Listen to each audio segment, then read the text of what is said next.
भंडारा जिल्ह्यातील तुमसर या विधानसभा मतदारसंघाबाबत या मतदारसंघाबद्दल सांगायचं तर इथे दोन्ही राष्ट्रवादींमध्ये राष्ट्रवादी विरुद्ध राष्ट्रवादी अशी लढत होती आणि यामध्ये अजित पवारांच्या राष्ट्रवादीच्या उमेदवाराचं पारडं जड दिसतंय। त्यामुळे इथले संभाव्य आमदार नेमकं कोण आहेत आपण ते पाहूयात। या ठिकाणी आपण पाहतोय की राष्ट्रवादी अजित पवार पक्षाकडून या ठिकाणी राजू कारेमोरे हे होते आणि राष्ट्रवादी शरदचंद्र पवार पक्षाकडून चरण वाघमारे हे मैदानात होते।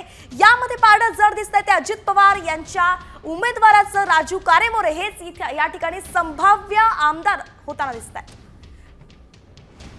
तर नेमकं याची कारणं काय आहेत आपण जाणून घेऊयात आमच्या उमेदवाराकडून, आमच्या प्रतिनिधींकडून।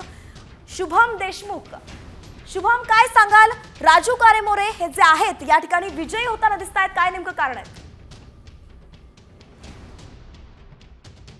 भंडारा जिल्ह्यातील सर्वात हाय व्होल्टेज विधानसभा म्हणजे तुमसर मोहाडी विधानसभा।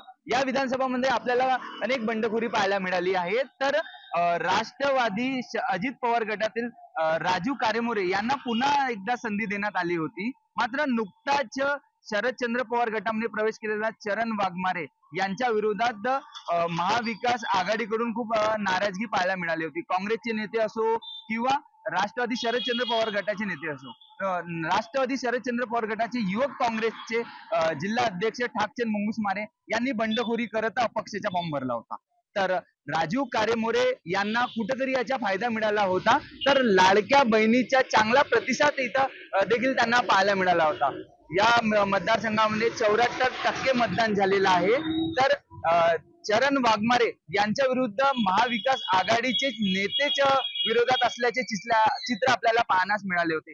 तर राजू कारेमोरे हे निवडून येतील अशी मात्र चर्चा तुमसर विधानसभामध्ये चांगलीच रंगलेली आहे।